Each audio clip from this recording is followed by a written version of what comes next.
வேதத்திலிருந்து ஒரு பகுதியை நாம் வாசிக்கலாம். சங்கீதம் 16வது சங்கீதத்தை நாம் வாசிக்க கேட்கலாம். 16வது சங்கீதம்.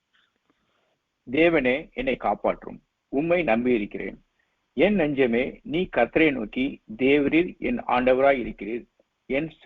என் செல்வம் உமக்கு வேண்டியதாய் இராமல் பூமியில் உள்ள பரிசுத்தவான்களுக்கும் நான் என் முழு பிரியத்தையும் வைத்திருக்கிற மகா ஆத்மாக்களுக்கும் அது வேண்டியதாய் இருக்கிறது என்று சொன்னாய்.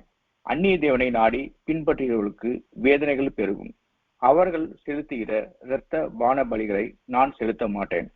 அவர்கள் நாமங்களை என் உதடுகளினால் உச்சரிக்கவும் மாட்டேன். கர்த்தர் என் சுதந்திரமும் என் பாத்திரத்தின் பங்குமானவர். என் சுதந்திரத்தை தேவரீர் காப்பாற்றுகிறீர். நேர்த்தியான இடங்களில் எனக்கு பங்கு கிடைத்தது. ஆம், சிறப்பான சுதந்திரம் எனக்கு உண்டு. எனக்கு ஆலோசனை தந்த கர்த்தரை துதிப்பேன். ராக்காலங்களிலும் என் உள்ளேந்திரியங்கள் என்னை உணர்த்தும். கர்த்தரை எப்பொழுதும் எனக்கு முன்பாக வைத்திருக்கிறேன். அவர் என் வலது பார்சத்தில் இருக்கிறபடியால் நான் அசைக்கப்படுவதில்லை. ஆகையால் என் இருதயம் பூரித்தது, என் மகிமை களி கூர்ந்தது. என் மாம்சமும் நம்பிக்கையோட தங்கியிருக்கும். என் ஆத்துமாவை பாதாளத்தில் விடீர். உம்முடைய பரிசுத்தவானை அளவை காணவிட்டீர். ஜீவ மார்க்கத்தை எனக்கு தெரியப்படுத்துவீர். உம்முடைய சமூகத்தில் பரிபூர்ண ஆனந்தமும் உம்முடைய வலது பார்சத்தில் நித்திய பேரின்பமும் உண்டு. ஆமேன், ஆமேன், ஆமேன், ஆமேன். அல்லேலூயா, அல்லேலூயா. நாம் தொடர்ந்து 8வது வசனத்தை நாம் மீண்டும் வாசிக்கலாம். கர்த்தரை எப்பொழுதும் எனக்கு முன்பாக வைத்திருக்கிறேன். அவர் என் வலது பார்சத்தில் இருக்கிறபடியால் நான் அசைக்கப்படுவதில்லை. ஆமேன், ஆமேன், ஆமேன், ஆமேன். அல்லேலூயா, அல்லேலூயா. கர்த்தர் இந்த வேத பகுதியிலே, இந்த மாதத்திலே நம்ம ஒவ்வொருடைய வாழ்க்கையில அவர் ஞாபகப்படுத்துகிற வேத பகுதி, கர்த்தரை எப்பொழுதும் எனக்கு முன்பதாக நான் வைத்திருக்கிறேன். அவர் என் வலது பார்சத்தில் இருக்கிறபடியால் நான் அசைக்கப்படுவதில்லை. தாவீது ராஜா பரிசுத்த ஆவியினால் நிரப்பப்பட்டு இந்த சங்கீதத்தை தன்னுடைய வாழ்க்கையிலே நடந்த காரியங்களையும் வைத்து இந்த சங்கீதத்தை அவர் எழுதுகிறதை, கர்த்தரை ஆராதிக்கிறதை, மகிமைப்படுத்துகிறதை இந்த வேத பகுதியிலே நாம் வாசிக்கிறோம். அதோடு கூட மட்டுமல்ல, இந்த சங்கீதம் நாம் பார்க்கும்போது இதுல சொல்லப்பட்ட சில வசனங்கள் அது கிறிஸ்து இயேசுவினுடைய வாழ்க்கையில பரிபூரணமாய் வெளிப்படுத்தக்கூடிய இந்த ஒரு மெசையானிக் சங்கீதமாய் இருக்கிறதை நாம் பார்க்கிறோம். 10வது வசனத்தை நாம் பார்க்கும் பொழுது அங்கே சொல்லப்பட்டிருக்க, என் ஆத்துமாவை பாதாளத்தில் விடீர், உம்முடைய பரிசுத்த வானை அழிவை காண ஒட்டீர் என்று சொல்லப்பட்டிருக்கிறது. அப்போஸ்தலர் 2வது அதிகாரத்திலே நாம் பார்க்கும்போது பரிசுத்த ஆவியினால் நிரப்பப்பட்ட அப்போஸ்தலனாகிய பேதுரு இந்த வசனம் இயேசு கிறிஸ்துவில் பரிபூரணமாய் நிறைவேறினதை அங்கே வெளிப்படுத்துகிறதை நாம் வேதத்திலே நாம் வாசிக்கிறோம். அப்ப இந்த சங்கீதம் தாவீது ராஜா இதை எழுதும் போது பரிசுத்த ஆவியினால் நிரப்பப்பட்டு கிறிஸ்து இயேசுவை குறித்து அவர் ஆராதித்து மகிமைப்படுத்துகிறார். அதோடு கூட மட்டுமல்ல, தன்னுடைய வாழ்க்கையில, தன்னுடைய ஆவிக்குரிய வாழ்க்கையில, தன்னுடைய இந்த உலக வாழ்க்கையில கர்த்தர் தன்னோடு கூட எப்படி இருந்து தன்னை பாதுகாத்து கொண்டார், தன்னை நடத்தினார், தான் அசைக்கப்படாதபடி கர்த்தர் கொடுத்த பூரண பங்கை அவர் நிறைவேற்றினதையும் இந்த வேத பகுதியில நாம் வாசிக்கிறோம். அப்ப இந்த மாலை நேரத்துல இன்றைக்கு நீங்களும் நானும் நாம் எப்பொழுதும் கர்த்தரையே நாம் நோக்கி கொண்டு அவரை நம்முடைய வலது பார்சத்திலே நாம் வைத்து கொண்டு நாம் அவரோடு கூட இருக்கும்போது நாம் அசைக்கப்படாத ஒரு வாழ்க்கை வாழ பரிசுத்த ஆவியானவர் கிறிஸ்து இயேசுவின் நாமத்தினாலே நம்மை அழைக்கிறார். ஹல்லேலூயா, ஹல்லேலூயா. இன்றைக்கு ராஜ்யங்கள் அசைக்கப்படுகிறது, இன்றைக்கு மக்கள் அசைக்கப்படுகிறார்கள், இன்றைக்கு ராஜாக்கள் அசைக்கப்படுகிறதை நாம் பார்க்கிறோம், இன்றைக்கு ராஜ்யங்கள் தத்தளிக்கிறதை நாம் பார்க்கிறோம். ஆனால் கர்த்தருடைய ஆவியானவர் சொல்லுகிறார், கர்த்தரை எப்பொழுதும் அவரு நமக்கு முன்பதாக வைத்திருக்கிற ஒரு மனுஷன், எப்பொழுதும் கர்த்தர் தன்னுடைய வலது பார்சத்துல இருக்கிற ஒரு மனுஷன் அசைக்கப்படுவதில்லை என்று சொல்லி இந்த வேத பகுதியிலே நாம் பார்க்கிறோம். இன்றைக்கு அசையக்கூடிய இந்த நாட்களில இருக்கிற நாம் நீங்களும் நானும் அசையாதபடி தேவனோடு கூட நாம் இருக்கும்போது நாம் அசைக்கப்படுவதில்லை என்று சொல்லி கர்த்தருடைய வார்த்தைகள் இன்றைக்கு பரிசுத்த ஆவியானவர் சொல்லுகிறதை நாம் பார்க்கிறோம். அல்லேலூயா, அல்லேலூயா. இன்றைக்கு அநேகருடைய வாழ்க்கையில இன்றைக்கு தாங்களுடைய விசா ஸ்டேட்டஸை குறித்த காரியங்கள் அல்லது வேலைகளை குறித்த காரியங்கள், இப்படிப்பட்ட பல காரியங்களை நாம் பார்க்கிறோம்.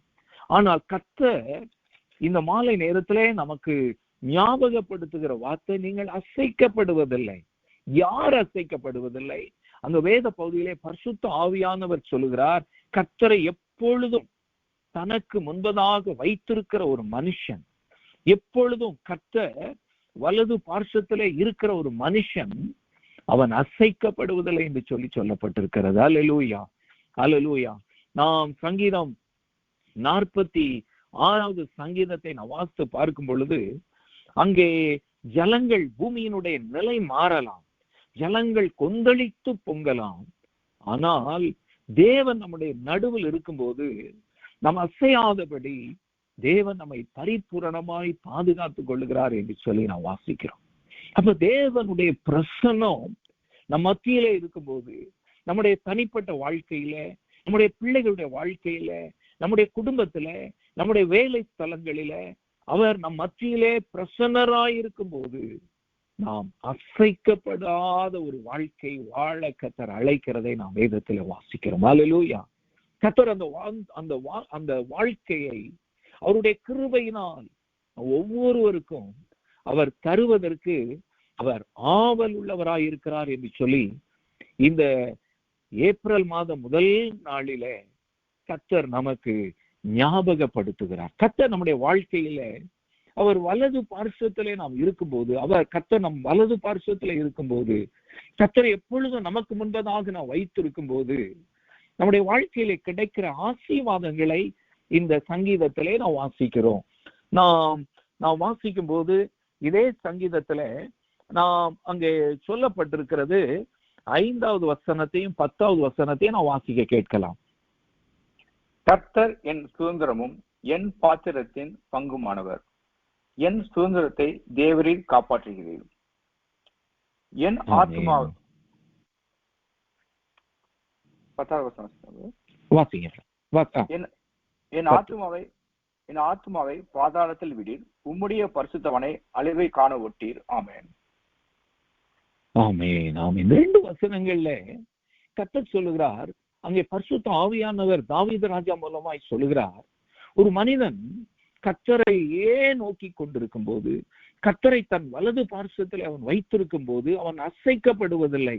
அவனுக்கு விரோதமாய் பாதாளங்கள் எழும்பலாம், பிசாசின் கிரியைகள் எழும்பலாம், அவனை விழத்தட்ட வேண்டும், அவனை அசைக்க வேண்டும், அவனை விழுங்க வேண்டும் என்று சொல்லி அவனுக்கு விரோதமாய், அவனுடைய ஆவிக்குரிய வாழ்க்கைக்கு விரோதமாய், குடும்பங்களுக்கு விரோதமாய், வேலைகளுக்கு விரோதமாய் பிசாசு எழும்பலாம். ஆனால் இந்த வேத பகுதியிலே 10வது வசனத்துல அங்கே சொல்லப்பட்டிருக்கிறது, அங்கே அவனுடைய அழிவை கர்த்தர் காண ஓட்டார். அவனை அழித்தணும், அவனை தள்ளிவிட வேண்டும் என்று சொல்லி பிசாசும் பொல்லாத மக்களும் நமக்கு விரோதமாய் எழும்பலாம். ஆனால் கர்த்தர் நம்மை அழிக்காதபடி, நம்மை அசையாதபடி நாம் அதே இடத்துல தேவ பிரசன்னத்துல இருந்து கர்த்தர் நம்மை காத்து கொள்ளுகிற தேவனாய் இருக்கிறார் என்று சொல்லி 5வது வசனத்திலே நாம் பார்க்கிறோம். அதான் 5வது வசனத்திலே சொல்லப்பட்டிருக்கிறது. 5வது வசனத்தின் பின் பகுதியில தேவரீர் காப்பாற்றுகிறீர், தேவரீர் காப்பாற்றுகிறீர், நீர் காப்பாற்றுகிறீர். எதிலிருந்து? அழிவை பாதாளத்துல கொண்டு போகணும், அவனை கீழே தள்ளணும், அழித்து விடணும் என்று சொல்லி எழும்பும் போது கர்த்தர் என்ன பண்ணுகிறார்? அவர் நம்முடைய வலது பட்சத்துல இருக்கிற கர்த்தர், நமக்கு முன்பதாக இருக்கிற கர்த்தர், அவர் எழுந்தருளி என்ன பண்ணுகிறார்? நம்மை காப்பாற்றுகிற தேவனாக இருக்கிறார். அல்லேலூயா, அல்லேலூயா. தாவீது ராஜாவினுடைய வாழ்க்கையில கர்த்தர் தாவீது ராஜாவை அபிஷேகம் பண்ணினார், ராஜாவாக அபிஷேகம் பண்ணினார்.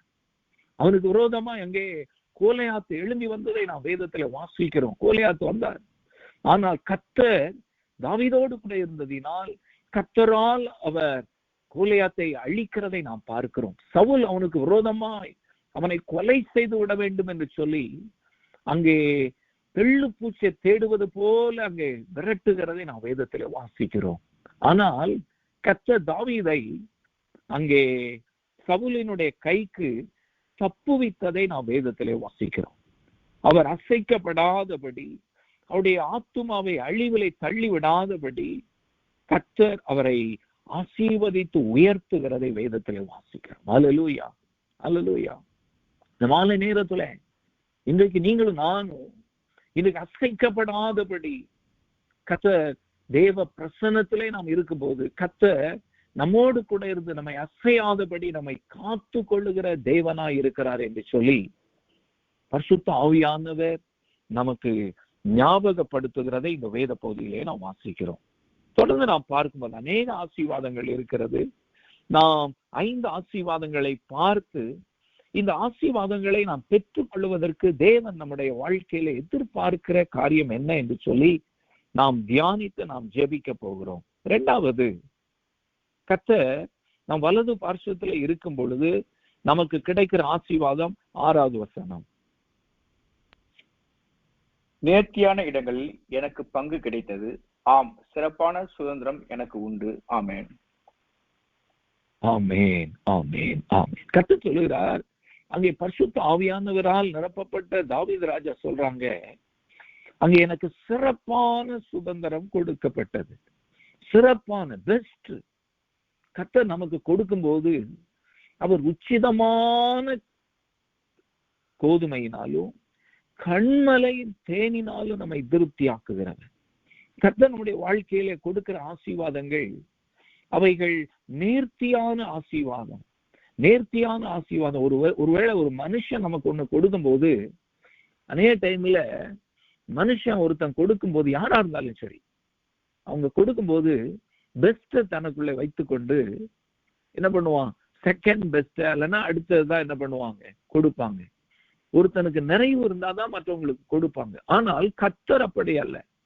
கர்த்தர் ஒரு மனிதனுடைய வாழ்க்கையில அவர் கொடுக்கும் போது அவர் பெஸ்டாக, அவர் நேர்த்தியான ஆசீர்வாதங்களை, சிறப்பான சுதந்திரங்களை அவர் கொடுக்கிறவராக இருக்கிறார். அல்லேலூயா, அல்லேலூயா. தாவீது ராஜாவினுடைய வாழ்க்கையில இன்றைக்கு வரைக்கும் தாவீதை போல ஒரு ராஜா அந்த இஸ்ரவேல் தேசத்துல இருந்ததில்லை என்று சொல்றோம். இன்றைக்கு வரைக்கும் இன்னைக்கு தாவீதை போல ஒரு இருதயத்திற்கு ஏற்ற ஒரு தேவ மனுஷன் இருந்ததில்லை என்று சொல்லி நாம் பார்க்கிறோம். அப்படியாக நேர்த்தியான ஒரு பங்கை, நேர்த்தியான ஒரு சுதந்திரத்தை கர்த்தர் நம்முடைய வலது பார்শ্বத்துல இருக்கும் போது, கர்த்தரே நமக்கு முன்பதாக வைத்திருக்கும் போது கர்த்தர் நமக்கு கிருபையாய் கொடுக்கிறார் என்று சொல்லி இந்த வேத பகுதியிலே நாம் வாசிக்கிறோம். 3வது, கர்த்தர் கொடுக்கிற ஆசீர்வாதம் 7வது வசனத்தை நான் வாசிக்க கேட்கலாம். எனக்கு ஆலோசனை தந்த கர்த்தரை துதிப்பேன், ராக் காலங்களிலும் என் உள்ளிந்திரியங்கள் என்னை உணர்த்தும். ஆமேன், ஆமேன், ஆமேன், ஆமேன். இந்த வசனத்துல 7வது வசனத்துல 2 காரியங்களை பரிசுத்த ஆவியானவர் நமக்காக அவர் சொல்லுகிறார். அங்கே சொல்லப்பட்டிருக்கிறது, எனக்கு ஆலோசனை தந்த கர்த்தர். ஆலோசனை தந்த கர்த்தர். ஒருவேளை நம்முடைய வாழ்க்கையில இந்த சூழ்நிலையில நாம் கடந்து செல்வதற்கு எனக்கு யார் ஆலோசனை கொடுக்க வேண்டும் என்று சொல்லி நாம் நோக்கி பார்க்கும்போது கர்த்தர் நமக்கு தெளிவான நேர்த்தியான ஆலோசனைகளை கர்த்தர் கொடுக்கிறார். ஆமென். அதான் இந்த வேத பகுதியிலே சொல்லப்பட்டிருக்கிற ஆலோசனை. ஆலோசனை கொடுத்து நம்மோடு கூட அவர் பேசுகிற தேவனாக இருக்கிறார். நமக்கு ஆலோசனை தந்து அந்த ஆலோசனையிலே நாம் நடந்து செல்வதற்கான கிருபைகளை, பலத்தை கொடுக்கிற தேவனாக இருக்கிறார். அப்ப ஆலோசனை கொடுக்கிற கர்த்தர். யாருக்கு அவர் ஆலோசனை கொடுக்கிறவர்? கர்த்தரை தன்னுடைய வலது பார்শ্বத்துல வைத்திருக்கிறவர்கள், கர்த்தரையே நோக்கி கொண்டிருக்கிறவர்களுக்கு தான் கர்த்தர் என்ன பண்ணுவார்? ஆலோசனையின் தேவனாய், ஆலோசனை கர்த்தராக இருந்து அவருடைய வாழ்க்கையில கர்த்தர் ஆலோசனைகளை தந்து அவர்களை மகிழ பண்ணி அவர்கள் தேவனை ஆராதிக்க கூடியவர்களாய் மாற்றுகிறதை இந்த வேத பகுதியில நாம் வாசிக்கிறோம். எனக்கு ஆலோசனை தந்த கர்த்தர். அப்ப 3வது கர்த்தர் நமக்கு கொடுக்கிற ஆசீர்வாதம், நமக்கு ஆலோசனை கொடுக்கிற கர்த்தராக நம்முடைய கவுன்சிலராக, நாம் நடந்து செல்ல வேண்டிய பாதைகளை நடத்துகிற ஒரு தேவனாக அவர் நம் தனிப்பட்ட வாழ்க்கையில இருக்கிறதை இந்த வேத பகுதியிலே நாம் வாசிக்கிறோம். நான்காவது, அதே வேத பகுதியில 7வது வசனத்துல நாம் வாசிக்கிறோம், ராக்காலங்களிலும் என் உள்ளிந்திரியங்கள் என்னை உணர்த்தும் என்று சொல்லப்பட்டிருக்கிறது. ராக்காலங்கள்ல ஒருவருமே கிரியை செய்ய முடியாத ஒரு காரியம் தான் ராக்காலம். இயேசு கிறிஸ்துவே சொல்லுகிறார், பகற்காலம் இருக்கு மட்டும் நம்ம கிரியை செய்யலாம், ஆனால் ஒருவரும் கிரியை செய்யக்கூடாத ராக்காலம் வருகிறது. அப்ப இந்த வேத பகுதியில சொல்லப்பட்டிருக்கிறது, ராக்காலங்களில ஒருவரும் கிரியை செய்ய முடியாதபடி, ஒருவரும் நமக்கு உதவி செய்ய முடியாதபடி, ஒருவரும் நம்முடைய வாழ்க்கையில நம்முடைய அடுத்த ஸ்டெப்பை நடத்துவதற்கு முடியாதபடி இருக்கிற அந்த ராக்காலத்துல கர்த்தர் சொல்லுகிறார், என் உள்ளிந்திரியங்கள், அங்கே தாவீது ராஜா சொல்றாங்க, என் உள்ளிந்திரியங்கள் என்னை உணர்த்தும் என்று சொல்லுகிறார். அப்போ ஒருவர் கிரியை செய்யக்கூடாத அந்த காலத்துல பரிசுத்த ஆவியானவர் நமக்குள்ளே வாசம் பண்ணி அவர் என்ன பண்ணுகிறார், நம்முடைய உள்ளிந்திரியங்களிலே நம்மை உணர்த்துகிற தேவனாக இருக்கிறார். அப்ப இந்த வேத பகுதி சொல்கிறது, நாம் பரிசுத்த ஆவியானுடைய நிறைவினால் நடத்தப்படுகிற வாழ்க்கை. பரிசுத்த ஆவியினால் நிரப்பப்பட்ட ஒரு மனுஷனுடைய வாழ்க்கையில தான் அந்த உள்ளிந்திரியங்களுக்குள்ளே இருக்கிற ஆவியானவர் அவனை நடத்துகிறார், அவனை உணர்த்துகிறார், உணர்த்தி என்ன பண்ணுகிறார், அவனை நடக்க வைக்கிறார். நாம் வேதத்துல வாசித்து பார்க்கும் பொழுது ஏசாயா 11வது அதிகாரம் 2வது வசனத்தை நான் வாசித்து பார்க்கும்போது அந்த வேத பகுதி சொல்கிறது, ஞானத்தையும் உணர்வையும் அருளும் ஆவி. மிக அழகாக அந்த வேத பகுதி சொல்லப்பட்டிருக்கிறது, ஞானத்தையும் உணர்வையும் அருளும் ஆவி. அதுபோல ஆலோசனையும் பலனையும் அருளுகிற ஆவி, அறிவையும் கர்த்தருக்கு பயப்படுகிற பயத்தை அருளும் ஆவியுமாகிய கர்த்தருடைய ஆவியானவர். நான் வாசிக்க கேட்கலாம், ஏசாயா 11:2. ஞானத்தையும் உணர்வையும் அருளும் ஆவியும், ஆலோசனையையும் பலனையும் அருளும் ஆவியும், அறிவையும் கர்த்தருக்கு பயப்படுகிற பயத்தையும் அருளும் ஆவியுமாகிய கர்த்தருடைய ஆவியானவர் அவர் மேல் தங்கி இருப்பார். ஆமென். ஆமென், ஆமென். அப்ப கர்த்தருடைய ஆவியானவர் நம்ம மீது தங்கி இருப்பார். அங்கே கிறிஸ்து இயேசுவுக்கு சொல்லப்பட்ட வாக்குத்தத்தங்கள். அப்ப கர்த்தரை நம்முடைய வலது பார்শ্বத்திலே நாம் வைத்திருக்கும் போது, அவரே நாம் நோக்கி கொண்டிருக்கும் போது, அங்கே இந்த வேத பகுதி சொல்லுகிறது, அவர் உள்ளிந்திரியங்களிலே நம்மை உணர்த்தி என்ன பண்ணுகிறார், ஞானத்தினால் நம்மை நிரப்பி, நமக்கு ஆலோசனை தந்து, நம்மை பலப்படுத்தி, நமக்கு அறிவை கொடுத்து, கர்த்தருக்கு பயப்படுகிற பயத்தை கொடுத்து, நாம் கர்த்தருக்காக பிரகாசிக்கக்கூடிய ஒரு அபிஷேகத்தை கர்த்தர் கொடுக்கிறார். அல்லேலூயா, அல்லேலூயா. பரிசுத்த ஆவியானுடைய நிறைவை நமக்கு கொடுக்கிறார். பரிசுத்த ஆவியானுடைய நிறைவு என்று சொல்லி இந்த வேத பகுதியிலே நாம் வாசிக்கிறோம். 5வது, நாம் இந்த பகுதியை நாம் பார்க்கும்போது நாம் வாசிக்க கேட்கலாம், 11வது வசனம், 9வது வசனம், 9-11. ஆகையால் என் இருதயம் பூரித்தது, என் மகிமை களி கூர்ந்தது, என் மாம்சமும் நம்பிக்கையோட தங்கியிருக்கும். ஜீவ மார்க்கத்தை எனக்கு தெரியப்படுத்துவீர், உம்முடைய சமூகத்தில் பரிபூர்ண ஆனந்தமும் உம்முடைய வலது பார்சத்தில் நித்திய பேரின்பமும் உண்டு. ஆமென், ஆமென், ஆமென், ஆமென். கர்த்தர் சொல்கிறார், அந்த வேத பகுதியில நாம் கர்த்தரையே நமக்கு முன்பதாக வைத்துக் கொண்டிருக்கும் போது, நாம் கர்த்தரை நம்முடைய வலது பார்சத்துல வைத்திருக்கும் போது, அவர் நம்முடைய வாழ்க்கையை அவர் பூரிப்பாக்குகிற ஒரு தேவனாக இருக்கிறார். அவர் நமக்குள்ள எப்பொழுதும் ஒரு நம்பிக்கையை தருகிற ஒரு தேவனாக இருக்கிறார். நம்மை ஜீவ மார்க்கத்தை நம்மை போதித்து ஜீவ மார்க்கத்திலே நம்மை நடத்துகிற ஒரு தேவனாக இருக்கிறார். அதோடு கூட மட்டுமல்ல, அவருடைய சமூகத்திலே உள்ள அந்த பரிபூரண ஆனந்தத்தினால நம்மை பரிபூரணமாய் நிரப்பி, அந்த நித்திய பேரின்பத்தினாலே எப்பொழுதும் சந்தோஷம் பண்ணி கர்த்தரை ஆராதிக்கக்கூடிய ஒரு அபிஷேகம், எப்பொழுதும் கர்த்தருக்குள்ளே மகிழ்ந்து களி கூறக்கூடிய ஒரு அபிஷேகம். அந்த சந்தோஷத்தையும் சமாதானத்தையும் கர்த்தர் நம்ம ஒவ்வொருடைய வாழ்க்கையில அவர் கிருபையாய் தருவார். கர்த்தருடைய பிள்ளைகளுடைய வாழ்க்கையில கர்த்தரை நமக்கு முன்பதாக வைத்திருக்கும் போது, கர்த்தர் நம்முடைய வலது பார்শ্বத்துல இருக்கும் பொழுது, கர்த்தருடைய பிள்ளைகள் ஒரு நாளும் அவர்கள் வெட்கப்பட்டு போவதில்லை. அவர்களுக்குள்ளே ஒரு நாளும் தொய்வு வருவதில்லை. அவருடைய வாழ்க்கையில ஒரு நாளும் அந்த துக்கம் வருவதில்லை. ஏனென்றால் அவருடைய பிரசன்னத்தினாலே, தேவ பிரசன்னத்தினாலே, தேவ மகிமையினாலே, தேவ ஆனந்தத்தினாலே நாம் களி கூர்ந்து மகிழப்படுகிற ஒரு தேவனாக இருக்கிறார். அல்லேலூயா. கர்த்தர் பரிபூரண ஆசீர்வாதத்தை கர்த்தர் நம்முடைய வாழ்க்கையில அவர் கிருபையாய் தர அவர் வாஞ்சிக்கிறதை இந்த வேத பகுதியில வாசிக்கிறோம். இந்த வேத பகுதியை நாம் பார்க்கும்போது தாவீது ராஜாவினுடைய வாழ்க்கையில எல்லா ஆசீர்வாதங்களையும் கர்த்தர் கொடுத்தார். கர்த்தர் அவரை காத்து கொண்டார். கர்த்தர் அவரை நேர்த்தியான இடத்துல வைத்தார். ஒவ்வொரு நாளும் அங்கே தாவீது ராஜா எப்பெல்லாம் அவர் கர்த்தருடைய ஆலோசனைக்காக போனாரோ கர்த்தர் அவரோடு கூட பேசினார். பரிசுத்த ஆவியானவரால் நிரப்பப்பட்டு உணர்த்தப்பட்டு நடத்தப்பட்டார் தாவீது ராஜா. தேவ பிரசன்னத்தில இருந்து தேவனுக்குள்ளே களி கூர்ந்து மகிழ்ந்ததை நாம் வேதத்துல நாம் வாசிக்கிறோம். இந்த மாலை நேரத்துல இன்றைக்கு நீங்களும் நானும் இந்த பூரண ஆசீர்வாதத்தை நாம் பெற்றுக்கொள்ள வேண்டும் என்றால், இந்த வேத பகுதியில ஒருவேளை பல ஆலோசனைகள் கொடுக்கப்பட்டாலும் 3 மிக முக்கிய ஆலோசனைகளை நாம் பார்த்து நாம் ஜெபிக்க போகிறோம். முதல் ஆலோசனை, கர்த்தர் அங்கே அவர் எதிர்பார்க்கிற ஒரு வசனம் நாம் வாசிக்க கேட்கலாம். சங்கீதம் 16:2 நாம் வாசிக்க கேட்கலாம்.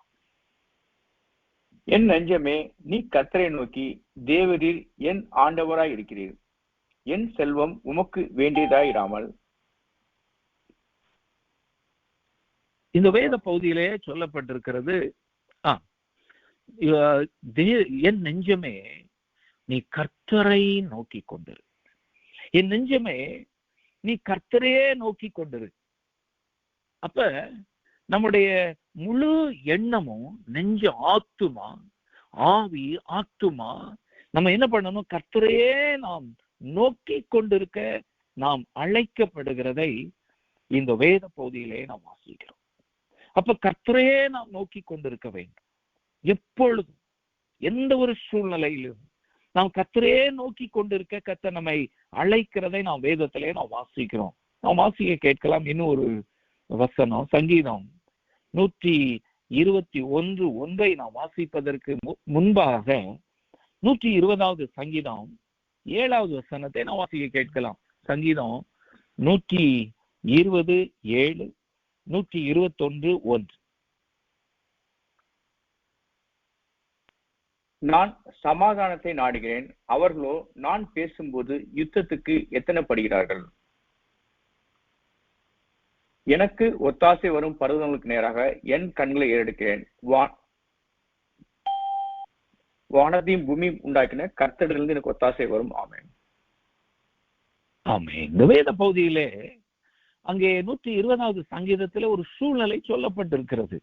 எப்படிப்பட்ட ஒரு சூழ்நிலை? நான் சமாதானத்தை தான் தேடுறேன். நான் அவங்களுடைய ஆசீர்வாதங்களுக்காக தான், நான் அவர்களுக்காக நான் சமாதானத்தை தேடி நான் அவர்களோடு நான் பேசுகிறேன். ஆனா அவங்க என்ன பண்றாங்க? அவங்க சமாதானத்தை பேசுகிற என்னோடு கூட அவர்கள் என்னை நேசிக்காதபடி என்ன பண்றாங்க? எனக்கு விரோதமாய் என்ன பண்றாங்க? யுத்தம் பண்ணுவதற்கு எனக்கு விரோதமாய் எழும்பி கோபத்தோடு எரிச்சலோடு அவர்கள் எனக்கு விரோதமாய் எழும்புகிறதை என்று சொல்லப்பட்டிருக்கு. அப்படிப்பட்ட ஒரு சூழ்நிலையில நாம் என்ன செய்ய வேண்டும்? அதான் இந்த வேத பகுதியிலே சொல்லப்பட்டிருக்கிறது. அப்படிப்பட்ட ஒரு சூழ்நிலையில எனக்கு ஒத்தாசை வரும் பர்வதங்களுக்கு நேராக என் கண்களை ஏறெடுக்கிறேன். அப்ப ஒருவேளை இன்றைக்கு நாம் இந்த வேத பகுதியை பார்க்கும் சூழ்நிலை மாறும்போது இன்றைக்கு நாமும் மாறி விடுகிறோம். நமக்குள்ள அவங்க நமக்கு விரோதமா அல்லது நம்முடைய குடும்பத்துக்கு விரோதமாய் பேசும்போது, எரிச்சல் அடைந்து பேசும்போது இன்றைக்கு நமக்குள்ள அப்படிப்பட்ட காரியங்கள் வந்து விடுகிறது. ஆனால் அப்படிப்பட்ட ஒரு சூழ்நிலையில இந்த வேத பகுதியிலே பரிசுத்த ஆவியானவர் சொல்லுகிறார், நாம் யுத்தம் பண்ண அவளோடு போகாதபடி, நாம் ரியாக்ட் பண்ணாதபடி நாம் என்ன பண்ண வேண்டுமா? நாம் தேவனை நோக்கி பார்க்க வேண்டும், நாம் கர்த்தரை நோக்கி பார்க்க வேண்டும். ஏனென்றால் கர்த்தரிடத்திலிருந்து தான் ஒத்தாசை வரும். வேதத்துல வாசித்து பார்க்கும் பொழுது தாவீது ராஜாவினுடைய வாழ்க்கையில சவுல் அவரை கொலை செய்வதற்கு அவர் பல மாதங்கள், வருடங்களாக அங்கே அவரை விரட்டுகிறதை நாம் பார்க்கிறோம். ஆனா கர்த்தர் 2 டைம் தாவீது ராஜா அவருடைய கரத்துல சவுலை ஒப்பு கொடுக்கிறதை நாம் வேதத்திலே வாசிக்கிறோம். ஆனா அப்படிப்பட்ட ஒரு சூழ்நிலையிலும் தாவீது சவுலை கொலை செய்யாதபடி அங்கே தேவனையே நோக்கி இருக்கிறதை நாம் வேதத்திலே நாம் வாசிக்கிறோம். அப்ப இன்றைக்கு நீங்களும் நானும் தேவன் யாருடைய வலது பார்சத்துல இருப்பார், யார் தேவனுக்கு முன்பதாக இருப்பார்? இந்த வேத பகுதியின்படி சூழ்நிலைகள் மாறும் பொழுது மாறாத தேவனையே நோக்கி கொண்டிருக்கிற கர்த்தருடைய பிள்ளைகளுடைய வாழ்க்கையில தான் அவர் நமக்கு முன்பதாக இருப்பார், அல்லது நம்முடைய வலது பார்சத்திலே அவர் இருப்பார். எல்லாருடைய முன்பதாகவும் அவர் இருக்கிறது இல்லை. அவர் என்ன, அதான் இன்றைக்கு நீங்க பாத்தீங்கன்னா இன்றைக்கு கல்ச்சர் படி என்ன பண்றாங்க, இன்றைக்கு இந்த மதத்துல அடிப்படையில என்ன பண்றாங்க, ஒரு பிக்சரை முன்னாடி போட்டு அது முன்னாடி வச்சிடுறது. அப்ப அவனுக்கு முன்னாடி அவர் இருக்கிறாரு அப்படின்னு இல்ல, அதெல்லாம் மாயை, அவையெல்லாம் மாயை. அப்ப இவைகளெல்லாம் மறைந்து போகக்கூடியது, இவைகளெல்லாம் ஒன்றுமே இல்லாது. சிலரை பாத்தீங்கன்னா எதையாவது எனக்கு முன்னாடி வச்சாதான் ஜோம் பண்ண மாதிரி இருக்கும் அப்படிம்பாங்க. ஏனென்றா இதெல்லாம் அங்கே சொல்லப்பட்டிருக்கிறது, அந்த வசனத்துக்கு கடைசியில் வருவோம், இவைகள் எல்லாம் மாயைகள், அழிவுக்கு நேராக நடத்துகிறதாக இருக்கிறது. ஆனா இந்த வேத பகுதியின்படி சூழ்நிலைகள் மாறும்போது, இந்த உலகத்தின் காரியங்கள் மாறும்போது, எப்பொழுதும் கர்த்தரையே நமக்கு முன்பதாக வைத்து அவரையே நோக்கி பார்த்து கொண்டிருக்கும் போது கர்த்தர் நம்முடைய வாழ்க்கையில அவர் பெரிய காரியங்களை செய்கிறதை நாம் பார்க்கிறோம். யோசேப்பினுடைய வாழ்க்கையில ஆதியாகமம் 39வது அதிகாரத்திலே நான் வாசித்து பார்க்கும் பொழுது, அங்கே 7 வயது வாலிபன் யோசேப்பினுடைய வாழ்க்கையில அங்கே சூழ்நிலைகள் மாறுகிறது. சூழ்நிலைகள் மாறி அங்கே அந்த போர்த்திபாரனுடைய மனைவி அவனை பாவத்திற்குள்ளே இழுக்கிறதே அந்த வேத பகுதியிலே நான் வாசிக்கிறோம். சூழ்நிலைகள் மாறிவிட்டது.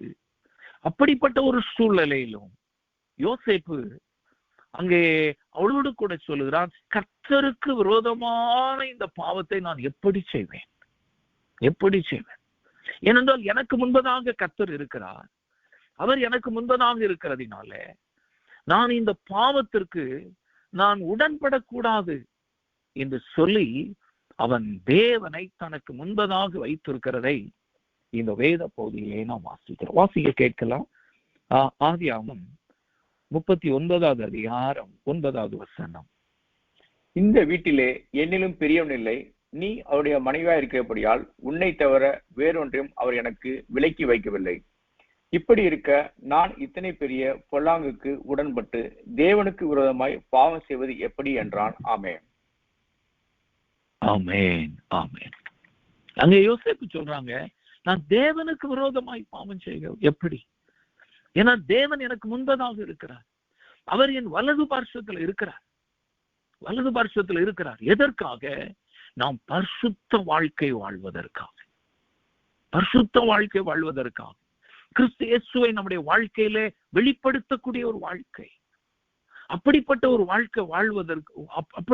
வாழ்க்கை வாழுகிறவருடைய வாழ்க்கையில தான் கர்த்தர் வல்லமையான காரியங்களை செய்ய முடியும். அல்லேலூயா, அல்லேலூயா. கர்த்தர் அவன் அதனுடைய பலன் நமக்கு தெரியும். அங்க யோசேப்பு சிறைச்சாலைக்குள்ளே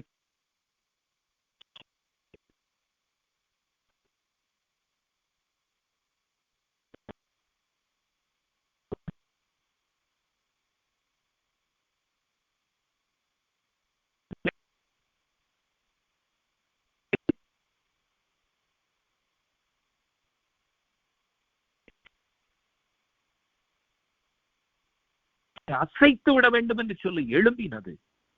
ஆனால் கர்த்தரை அவனுக்கு தனக்கு முன்பதாக அவன் வைத்திருந்ததினால, கர்த்தரை தனதுடைய வலது பார்শ্বத்தில் அவன் வைத்திருந்ததினாலே, கர்த்தர் யோசேப்பு அசையாதபடி அவனை ஆசீர்வதித்து அவனை உயர்த்தினதை நாம் வேதத்தில் வாசிக்கிறோம். தாவீது ராஜாவினுடைய வாழ்க்கையிலும் அப்படிதான். சவுல் அவனை கொலை செய்து விட வேண்டும் என்று சொல்லி எழும்பினான்.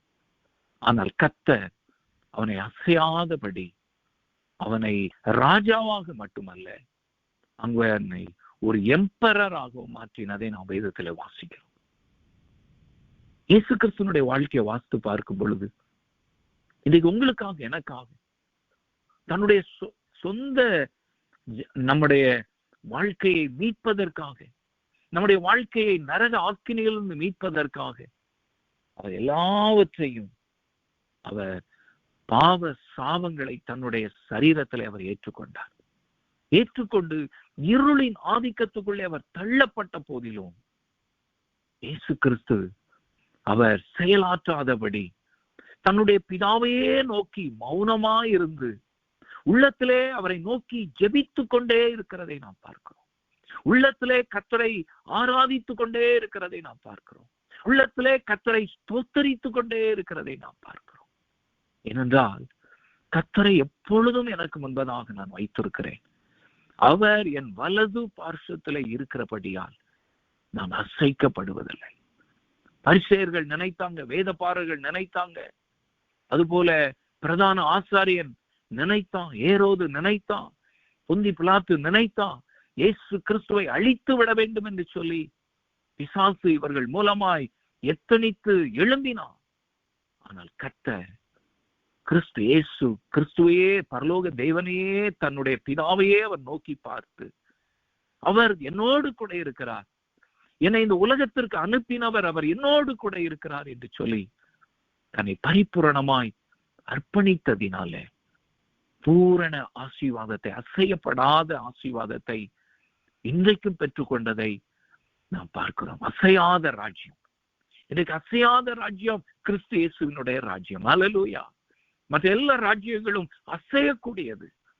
நாம் பார்க்கிற ராஜ்யங்கள், நாம் பார்க்கிற வேலைகள், நாம் பார்க்கிற சிட்டிசன்ஷிப் எல்லாமே அசையக்கூடியது, ஒன்றுமில்லை அவைகள். அசையாத ராஜ்யம் கிறிஸ்து இயேசுவினுடைய ராஜ்யம்.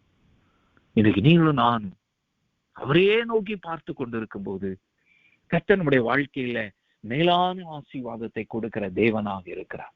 அதே டைம்ல கர்த்தருடைய பிள்ளைகள் நாம் விசுவாச பயணத்திலே நாம் நடந்து போகும்போது, கர்த்தரை பார்க்காதபடி நாம் கொஞ்சம் வழி விலகும் போது நாம் அநேக ஆசீர்வாதங்களை இழந்து விடக்கூடியவர்களாக நாம் மாறிவிடுகிறோம். அதனால்தான் கர்த்தரோட இங்க எழுதப்பட்டிருக்கிறது, எப்பொழுதும் அந்த வேத போதி சொல்லுகிறது, எப்பொழுதும் கர்த்தர் இன்னைக்கு இருந்தா நாளைக்கு இருப்பார்கள், அவரையே நாம் நோக்கி கொண்டிருக்க வேண்டும். அவரையே நோக்கி கொண்டிருக்கிறார். ஆபிரகாமினுடைய வாழ்க்கையை நான் வாசித்து பார்க்கும் பொழுது, ஆபிரகாம் தேவனால் அழைக்கப்பட்ட ஒரு தேவ மனிதன், முற்பிதாவாகிய ஆபிரகாம். கர்த்தரே ஆபிரகாமின் தேவன் என்று சொல்லி தன்னை அறிமுகப்படுத்தினதை நாம் வேதத்திலே வாசிக்கிறோம். அப்படிப்பட்ட ஒரு தேவ மனுஷன் நாம் ஆதியாகமம் 16வது அதிகாரம், அந்த 16வது அதிகாரத்திலே நாம் பார்க்கும்போது, அங்கே தன்னுடைய மனைவியாகிய சாராளுடைய ஆலோசனைக்கு அவன் இணங்கி ஆகாரை அவன் ஏற்றுக்கொண்டு, ஆகார் மூலமாய் அங்கே அவன் இஸ்மவேலை பெற்றுக்கொண்டதினால கர்த்தர் அவனோடு கூட கிட்டத்தட்ட 13 அல்லது 14 வருடங்கள் அவனோடு கூட பேசாமல் இருந்ததை நாம் வேதத்திலே வாசிக்கலாம். ஆதியாகமம் 16:16, ஆதியாகமம் 17:1. ஆகார் ஆபிராமுக்கு இஸ்மவேலை பெற்ற போது ஆபிராம் 86 வயதாயிருந்தான். ஆபிராம் 99 வயதான போது கர்த்தர் ஆபிராமுக்கு தரிசனமாகி, நான் சர்வ வல்லமையுள்ள தேவன், நீ எனக்கு முன்பாக நடந்து கொண்டு உத்தமனாய் இரு. ஆமென். கர்த்தர் சொல்றாங்க, கிட்டத்தட்ட 13 வருடங்கள் அந்த பிறக்கும் போது அவனுடைய வயசு 86. ஆனா அவன் இஸ்மவேல் கர்ப்பவதியாகி 10 மாசம், கிட்டத்தட்ட 1 year. அப்ப இந்த மீன் டைமை கர்த்தர் ஆபிரகாமோடு பேசவில்லை, ஆபிரகாமோடு பேசல. கர்த்தர் அங்கே ஆகாரோடு பேசுகிறார், ஆனால் ஆபிரகாமோடு பேசல. கிட்டத்தட்ட 14 வருடங்கள் கர்த்தர் ஆபிரகாமோடு கூட பேசாமல் இருக்கிறதை, கர்த்தருடைய வார்த்தை வெளிப்படாமல் இருக்கிறதை நாம் வேதத்திலே நாம் வாசிக்கிறோம். தாவீது ராஜாவினுடைய வாழ்க்கையில அங்கே பத்சேபாளுடைய கூட அவன் தவறான உறவு வைக்கும் போது கர்த்தர் அவனோடு கூட பேசல. அங்கே நாத்தான் வேலையை கர்த்தர் அனுப்புகிறதை நாம் வேதத்திலே வாசிக்கிறோம். அப்ப இன்றைக்கு கர்த்தரை, அதான் அந்த வேத பகுதியில பரிசுத்த ஆவியானவர் அங்கே எழுதுகிறார், கர்த்தரை எப்பொழுதும் எனக்கு முன்பதாக வைத்திருக்கிறேன். அப்ப இன்றைக்கு நாம் ஆவிக்குரிய வாழ்க்கையில ஒருவேளை இன்றைக்கு ஆபிரகாம் நினைத்திருக்கலாம் என்னுடைய மனைவியினுடைய ஆலோசனை, ஆனா கர்த்தருடைய ஆலோசனை.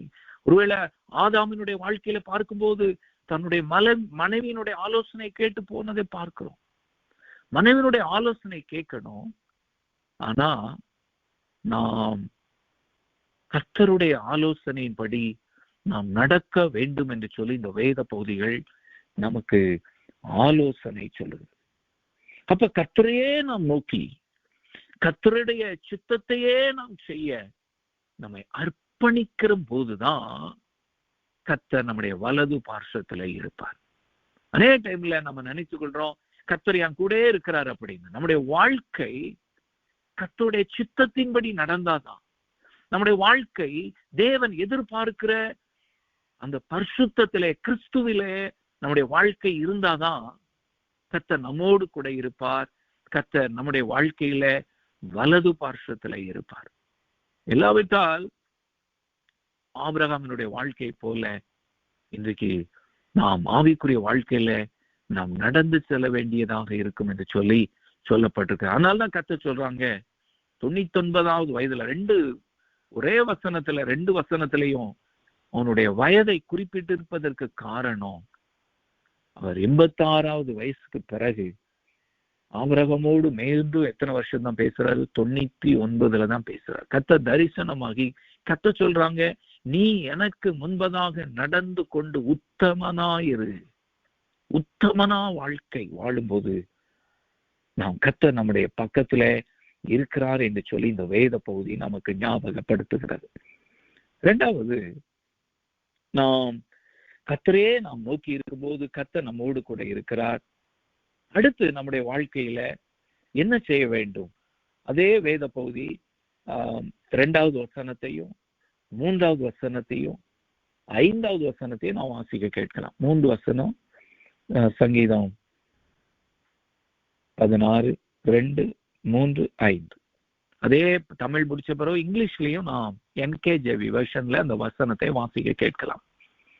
என் நெஞ்சமே, நீ கர்த்தரை நோக்கி தேவரீர் என் ஆண்டவராய் இருக்கிறீர். என் செல்வம் உமக்கு வேண்டியதாய் இராமல் பூமியில் உள்ள பரிசுத்தவான்களுக்கும் நான் என் முழு பிரியத்தையும் வைத்திருக்கிற மகா ஆத்மாக்களுக்கும் அது வேண்டியதாய் இருக்கிறது என்று சொன்னாய். கர்த்தர் என் சுதந்திரமும் என் பாத்திரத்தின் பங்குமானவர். என் சுதந்திரத்தை தேவரீர் காப்பாற்றுகிறீர். ஆமென். Psalms 16 verse 2. O my soul, you have said to the Lord, you are my Lord. My goodness is nothing apart from you.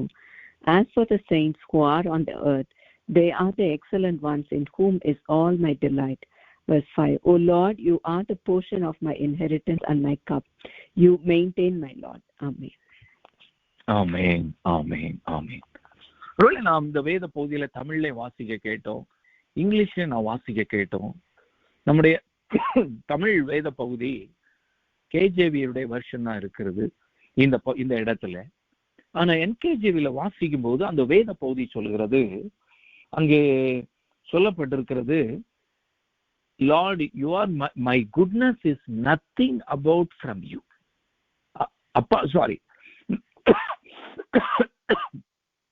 My goodness is nothing apart from you. ஆண்டவரே, என்னுடைய ஆசீர்வாதம் நீர் இல்லைன்னா எனக்கு ஒண்ணுமே இல்லாது. நீர்தான் என்னுடைய ஆசீர்வாதம். இந்த உலகத்திலே எனக்கு அனுபவிக்கிற இந்த செல்வங்கள் அல்ல, நான் சபதரித்து வைக்கிற இந்த பொருள்கள் அல்ல, நான் சபதரித்து வைத்திருக்கிற வீடுகள் அல்ல, ஆஸ்திகள் அல்ல, ராஜ்யங்கள் அல்ல. இதுதான் எனக்கு தேவை, நீர்தான் எனக்கு தேவை. My goodness is nothing about from you, apart from you, apart from you. நீர் இல்லாவிட்டால் இந்த ஆசீர்வாதங்கள் எல்லாம் எனக்கு தேவையில்லை. அப்ப தாவீது ராஜா சொல்றாங்க,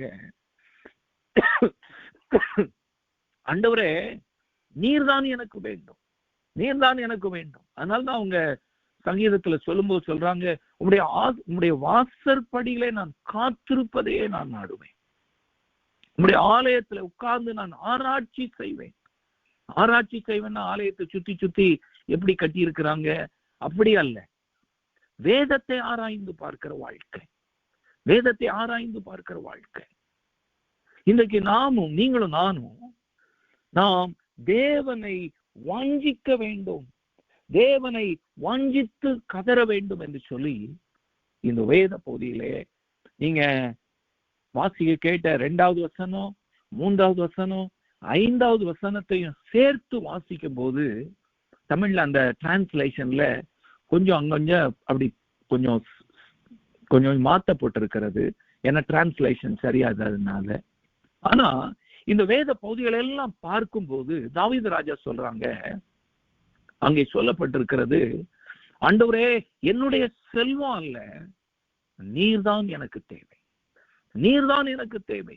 உமக்காக நான் யாவற்றையும் நான் கொடுக்கிறேன், நான் யாவற்றையும் நான் கொடுக்கிறேன். நான் வேதத்துல வாசித்து பார்க்கும் பொழுது 1 நாளாகமம் 29வது அதிகாரம் 3வது வசனம் 4வது வசனத்தை வாசித்து பார்க்கும் பொழுது அங்கே தாவீது ராஜா தான் சவதரித்த எல்லாவற்றையும் நம்பர் அங்கே கர்த்தருடைய ஆலய பணிக்கு கொடுக்கிறதை அந்த வேத பகுதியிலே நான் வாசிக்கிறோம். எல்லாவற்றையும் கொடுக்கிறார். அவர் ஆலயத்திற்குன்னு தனியா வேற சவதரிக்கிறார். அங்கே சண்டைக்கு போகும்போது அங்கே பிடிக்கிறாங்க ஆசீர்வாதங்களை எல்லாம் அங்கே கர்த்தருடைய பங்கிலே கொண்டு வருகிறார். அதோடு கூட மட்டுமல்ல, அவர் தன்னுடைய போஷனா வைத்திருந்த அந்த காரியத்தையும் அவர் கர்த்தருக்காக அவர் கொடுக்கிறதை அந்த வேத பகுதியிலே நான் வாசிக்கிறோம். வாசிக்க கேட்கலாம். 1 நாளாகமம்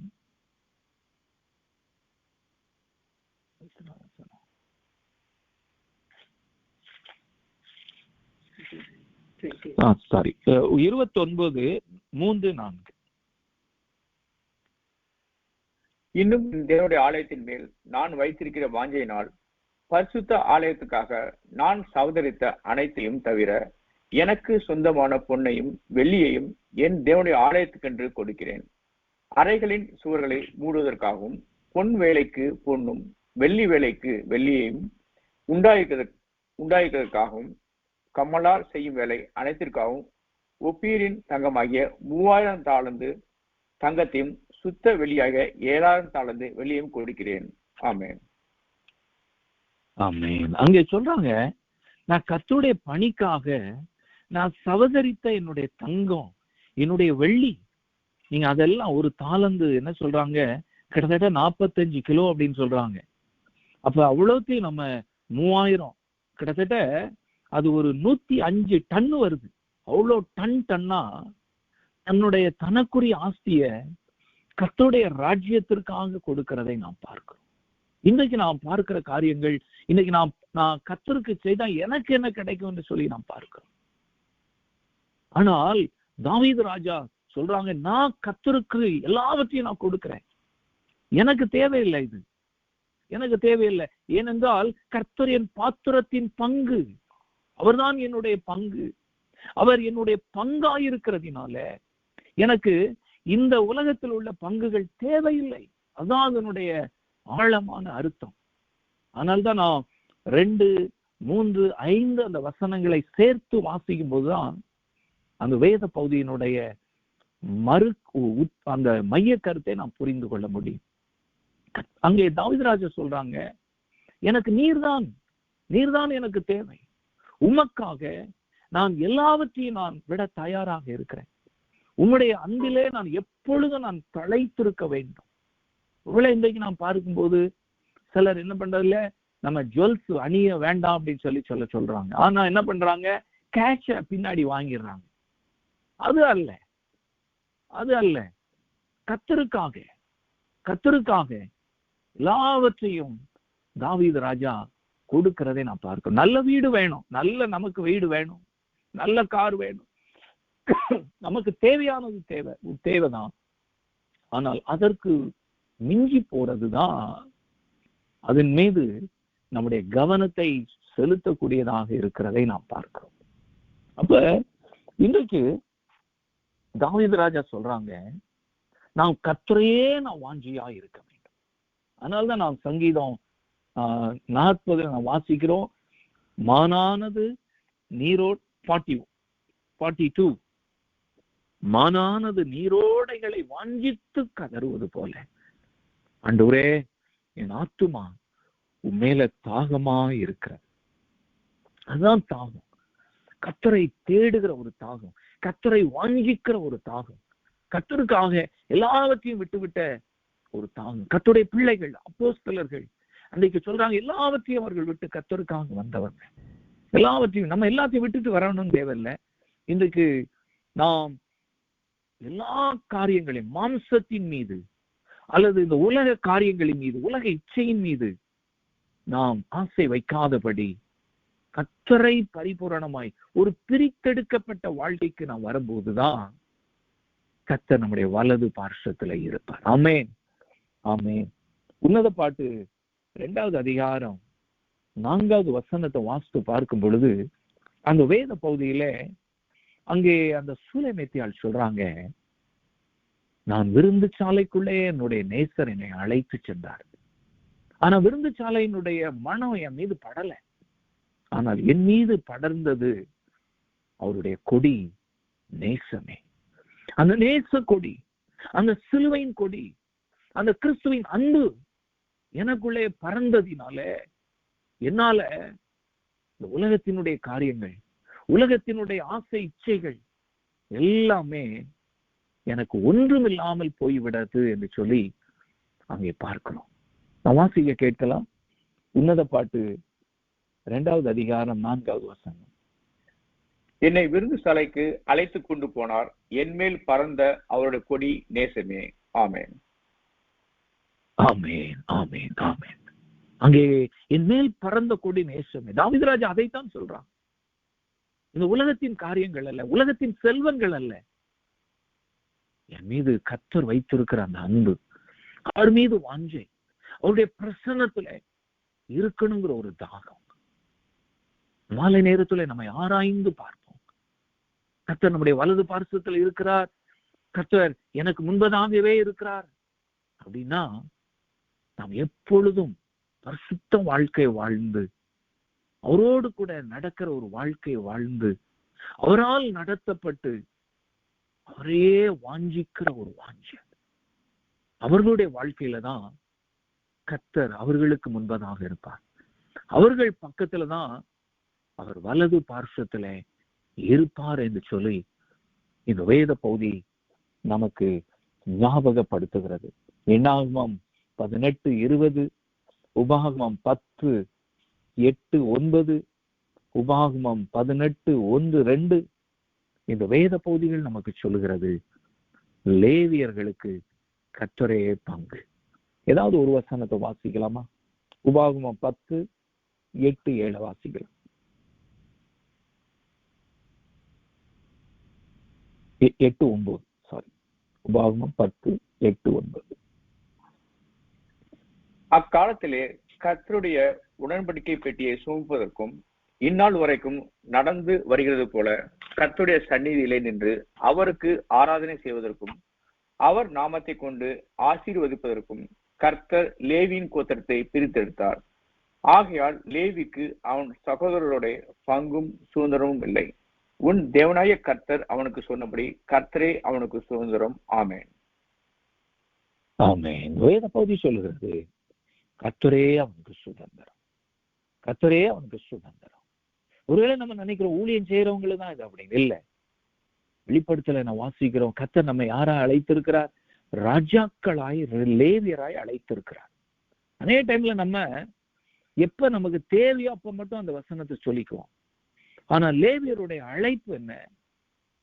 அவர்கள் இந்த சுதந்திரத்தை உலகத்துல தேடாதபடி கர்த்தரே அவர்களுக்கு பங்கு, கர்த்தரே அவர்களுக்கு பங்கா இருக்கிறதுனால அவர்கள் தேவ பிரசன்னத்துல இருக்க வேண்டும். தேவனுடைய இன்றைக்கு அதனால போய் சப்பரம் இழுக்கிறது அதெல்லாமே அது ஒரு ஈவல் காரியம். யுட்டன்ஸ்ல கழுவுறது அது அல்ல.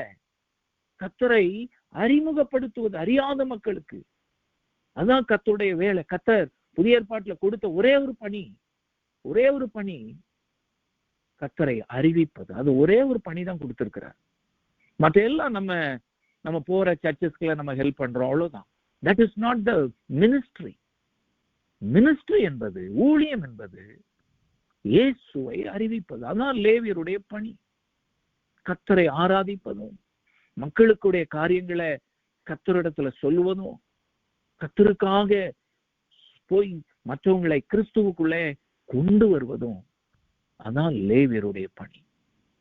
கர்த்தர் இன்றைக்கு திருச்சபையை அப்படிதான் அழைத்திருக்கிறார். இன்னைக்கு கிறிஸ்தவர்கள் என்று சொல்லுகிற ஒவ்வொருவரையும் அதுதான் கர்த்தருடைய அழைப்பு. இன்றைக்கு நம்முடைய வாழ்க்கை எப்படி இருக்கிறது? இன்றைக்கு ஒருவேளை நீங்க யோசித்து பாருங்க, நம்ம ஒருவேளை ஒரு பிரேயர் மீட்டிங் இருக்கு, அதே டைம்ல இன்னொரு பார்ட்டி இருக்கிறது, அல்ல இன்னொரு காரியம் இருக்கிறது. நம்ம எதை ப்ரிஃபர் பண்றோம்? யோசித்து பாருங்க. கர்த்தர் நம்முடைய பங்காக இருக்க வேண்டும். அதான் அவருடைய இந்த வேத பகுதியிலே கர்த்தர் சொல்லுகிற காரியம். தாவீது ராஜா அதைத்தான் சொல்றாங்க. நாம் உன்னத பாட்டில் அதைத்தான் வாசிக்கிறோம்.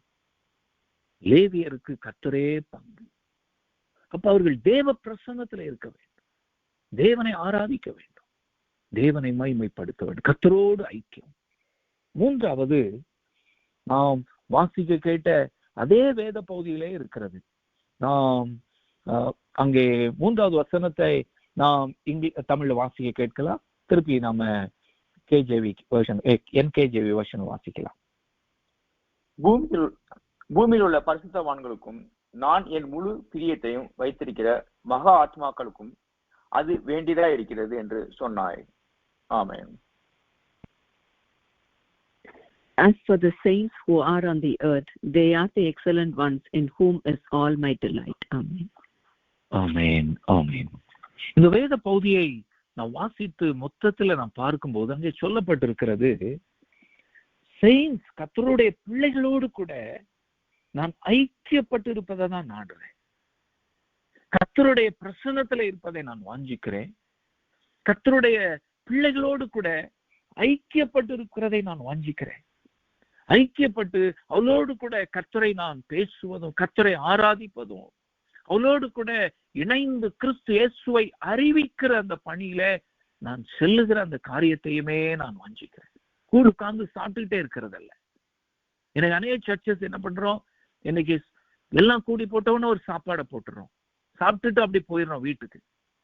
நான் ஒருவேளை இந்த குட் ஃப்ரைடே அந்த டைம்ல எல்லாம் பாக்குறோம், 3 மணி நேரம் ஆராதனை போறோம், போகும்போதே சோகத்தோட போய், ஏதோ துக்கத்தோட போய், அப்புறம் ஆலயங்கள்ல கஞ்ச வாங்கி குடிச்சிட்டு வீட்டுல வந்து படுத்து தூங்கிடுறோம்.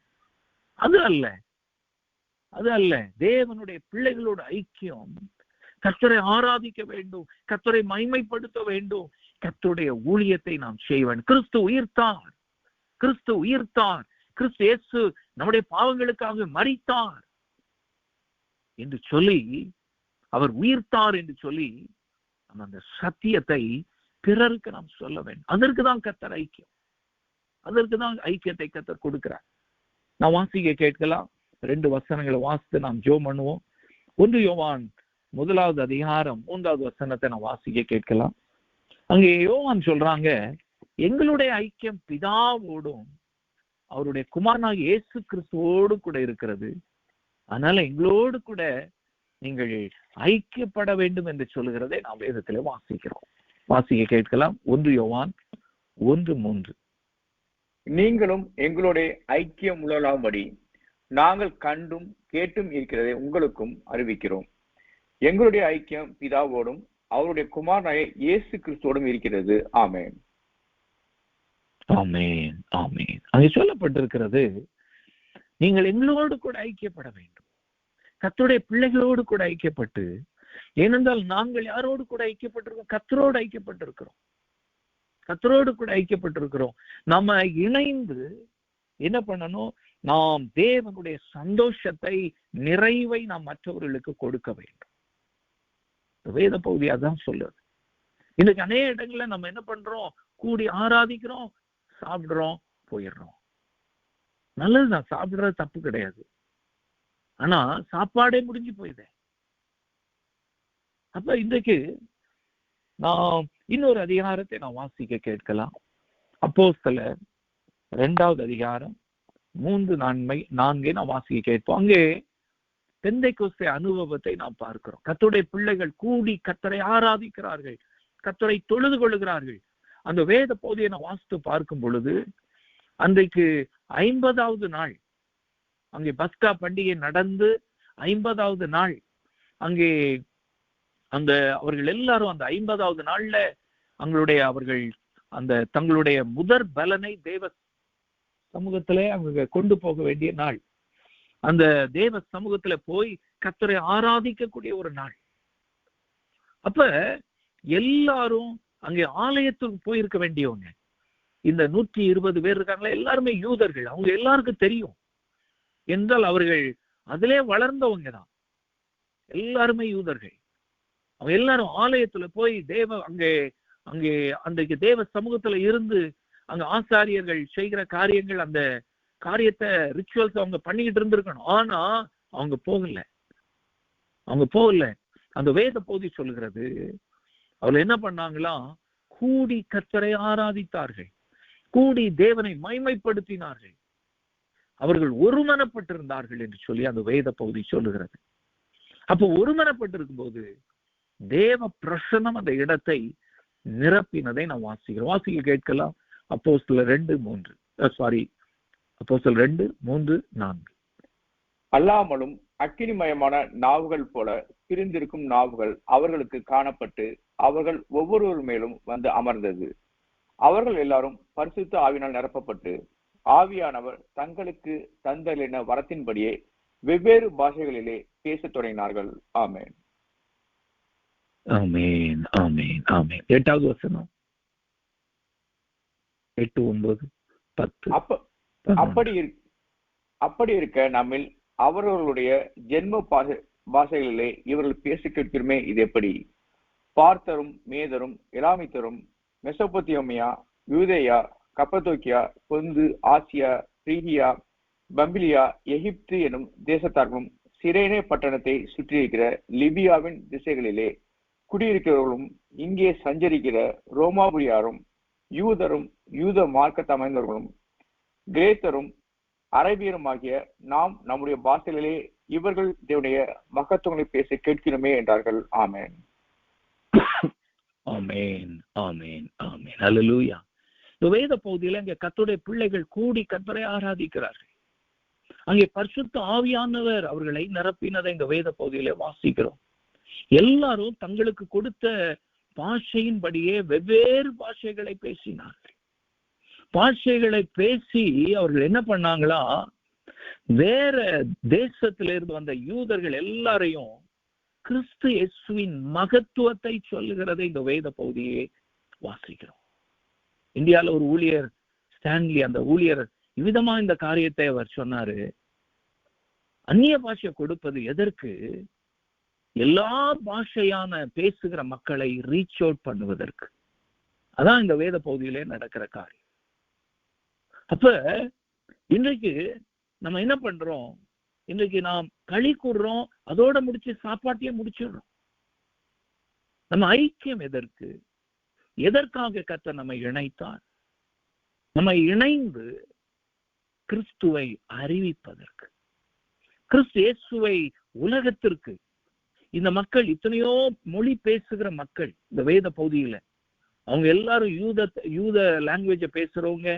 இவங்க எல்லாரும் வேற வேற தேசத்துல இருந்த யூதர்கள் அந்த லாங்குவேஜ கற்றுக்கிட்டாங்க அங்க போய். இப்ப அவங்களையும் ரீச் அவுட் பண்ணணும், அவங்களையும் கிறிஸ்து இயேசுவின் நற்செய்தியை சொல்லணும். அதற்காக கர்த்தர் அவர்களை இணைத்தார். 120 பேரா இணைத்து அவர்களை நிரப்பி அவர்கள் மூலமாக அவர் என்ன பண்ணினார்? எல்லா தேசத்தின் மக்களை அங்கே சுவிசேஷத்தை அறிவிக்கிறதை நாம் பார்க்கிறோம். அப்படிப்பட்டவர்களுடைய வாழ்க்கையில தான் கர்த்தர் அவர்களுக்கு முன்பதாக இருக்கிறார். அவர்களுடைய வாழ்க்கையில தான் அவருடைய வலது பார்শ্বத்துல இருக்கிறார் என்று சொல்லி இந்த வேத பகுதியின் மூலமாய் நாம் அறிந்து கொள்கிறோம். அப்ப அப்படிப்பட்ட ஒரு வாழ்க்கை கர்த்தருக்காக என்ன ரட்சித்த கர்த்தர், என்ன மீட்ட கர்த்தர். இன்னைக்கு யோசித்து பாருங்க. இன்னைக்கு நம்ம ஊர்ல பேசி நீங்க என்ன சாப்பிட்டீங்க, நாளைக்கு என்ன பத்தி சர்ச்சைக்கு போனீங்க, அது அல்ல. கர்த்தர் 2000 வருஷத்துக்கு முன்னாடி மரித்தார், உயிர்த்தார், இன்றைக்கு ராஜாதி ராஜாவாக இருக்கிறார். ஆனா இன்றைக்கு அந்த நற்செய்தியை நாம் அறிவிக்கணும். சிலருக்கு பாத்தீங்கன்னா அந்த சர்ச்சில் போலன்னா அவங்களால ஏதோ ஒண்ணு இழந்த மாதிரி. இதெல்லாமே மாம்சத்திலே வருகிற காரியங்கள். அங்கே இந்த வேத பகுதியினுடைய பின்னணியை பார்க்கும்போது பெந்தெகோஸ்தே நாள்ல இவங்க ஆலயத்துக்கு போகாம தேவ பிரசன்னத்துல கூடி கர்த்தரை ஆராதித்தார்கள், கூடி கர்த்தரை மகிமைப்படுத்தினார்கள். பரிசுத்த ஆவியானுடைய பிரசன்னம் அவர்களை நிரப்பினது. அவர்கள் புறப்பட்டு போய் சகல ஜனங்களையும் சீஷராக்கினார்கள். கர்த்தர் சொல்லுகிறார், நான் உங்களோடு கூட இருப்பேன், நான் உங்களோடு கூட இருப்பேன். மத்தேயு சுவிசேஷத்தினுடைய கடைசி வேத பகுதி அதை சொல்லுகிறதை நாம் வேதத்திலே வாசிக்கிறோம். உலகத்தின் முடிவு பரியந்தம் நான் உங்களோடு கூட இருப்பேன். நாம் வாசிக்கலாம். மத்தேயு சுவிசேஷத்தினுடைய 28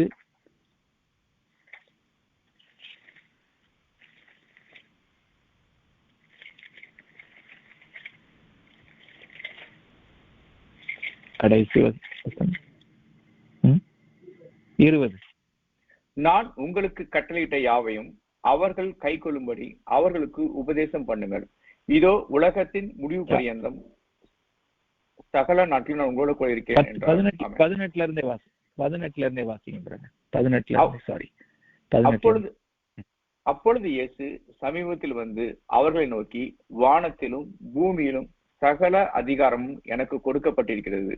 ஆகையால் நீங்கள் புறப்பட்டு போய் சகல ஜாதியிலும் சீஷராக்கி பிதா குமாரன் பரிசுத்த ஆவியின் நாமத்தினாலே அவர்களுக்கு ஞானஸ்நானம் கொடுத்து, நான் உங்களுக்கு கட்டளையிட்ட யாவையும் அவர்கள் கை கொள்ளும்படி அவர்களுக்கு உபதேசம் பண்ணுங்கள். இதோ உலகத்தின் முடிவு பரியந்தம் சகல நாட்டிலும் நான் உங்களோட கூட இருக்கிறேன் என்றார். ஆமென். ஆமென். இந்த வேத பகுதியில சொல்லப்பட்டிருக்கிறது, நீங்கள் புறப்பட்டு போய் சொல்ல வேண்டும், கிறிஸ்துவை அறிவிக்க வேண்டும். ஆனா இன்றைக்கு நம்மளே என்ன பண்றோம்? நம்ம ஆலயத்துக்கு போயிட்டு வந்தா நம்முடைய கடமை முடிஞ்சிச்சு, ஆலயத்துல போய் பாட்டு பாடிட்டு வந்தா நம்முடைய கடமை முடிஞ்சிச்சு என்று சொல்லி நம்மையே நாம் சாட்டிஸ்ஃபை பண்ணி கொள்ளுகிறோம். ஆனால்தான் கர்த்தர் இல்லாத, எப்படி ஆபிரகாம் 14 வருடங்கள் தேவ பிரசன்னத்துல இல்லாதபடி நடந்தாரோ, எப்படி தாவீது ராஜா தேவ பிரசன்னம் இல்லாமல் கிட்டத்தட்ட 1 வருடம் நடந்தாரோ, இன்னைக்கு திருச்சபை தேவ பிரசன்னம் இல்லாமல், இன்னைக்கு அநேக கர்த்தருடைய பிள்ளைகள் தேவ பிரசன்னம் இல்லாமல் நடக்கிறதை நாம் பார்க்கிறோம். கர்த்தர் சொல்கிறார், யாரோடு கூட இருப்பேன். இது ஒரு கண்டிஷன். வேதத்துல சொல்லப்பட்ட எல்லா வாக்கு தத்தங்களும் ஒரு கட்டளையின் அடிப்படையில தான் வருகிறது. கர்த்தர் சொல்றாங்க, யாரோடு கூட நான் இருப்பேன், முடிவு பரியந்தம் நான் யாரோடு கூட இருப்பேன். புறப்பட்டு போய் உள்ளே இருந்து, உள்ளே நாம் சுத்தி ஆலயத்தையே சுத்தி வர்றதல்ல, நாம் புறப்பட்டு போய் சகல ஜனங்களுக்கும் சுவிசேஷத்தை அறிவிக்கும் போது கர்த்தர் நம்மோடு கூட இருப்பார். அவர்களுடைய வாழ்க்கையில தான் இந்த வேத பகுதியில நாம் வாசிக்கிறோம், கர்த்தர் அவர்களுக்கு முன்பதாக இருப்பார். கர்த்தர் அவருடைய வலது பக்கத்துல பிரசன்னரா இருப்பார், வலது பார்শ্বத்துல அவர் இருப்பார். அவர் இருக்கும்போது எல்லா பிசாசின் கிரியைகளை கர்த்தர் முறிப்பார். போராட்டங்கள் வரலாம், பிரச்சனைகள் வரலாம், ஆனால் கர்த்தர் ஜெயத்தை கொடுக்கிற தேவன். பலவீனப்படுத்துகிற ஆவியின் கிரியைகளை கர்த்தர் முறிப்பார். ஏதோ ஒரு கொஞ்ச நாள் கர்த்தர் அலோ பண்ணுவார், அவ்வளவுதான். பிரச்சனைகளை ஏதோ கொஞ்ச நாள் அலோ பண்ணுவார், அவ்வளவுதான். ஆனால் அதனுடைய கிரியையை முறிப்பார். உடைய பரிசுத்தவானுடைய அழிவை காண ஒட்டியது. கர்த்தர் ஒரு நாளும் கர்த்தருடைய பிள்ளைகளை கீழே விடவே மாட்டார். ஏனென்றால் அவர் வலது பார்শ্বத்துல இருக்கிறார். அவர் நமக்கு முன்பதாக இருக்கிறார். அல்லேலூயா, அல்லேலூயா. 3 காரியங்களை நாம் பார்த்தோம். கர்த்தரையே வாஞ்சிக்கிற ஒரு வாழ்க்கை, அவர்தான் நம்முடைய பங்கு, அவர்தான் நம்முடைய பங்காக, அவருடைய பங்காக மாறிக்கூடிய ஒரு வாழ்க்கை. 3வது, கர்த்தருடைய பிள்ளைகளோடு கூட ஐக்கியமாய் இருக்கிற ஒரு வாழ்க்கை. நான் இதோடு முடிக்கலாம்னு சொல்லி நினைத்தேன். ஆனாலும் இந்த வேத பகுதியை நம்ம எடுத்ததுனால அந்த ஒரு வேத பகுதியை வாசித்து நம்ம முடிக்கலாம். 4வது வசனத்தை வாசிப்போம். 16வது அதிகாரம், சங்கீதம் 16:4.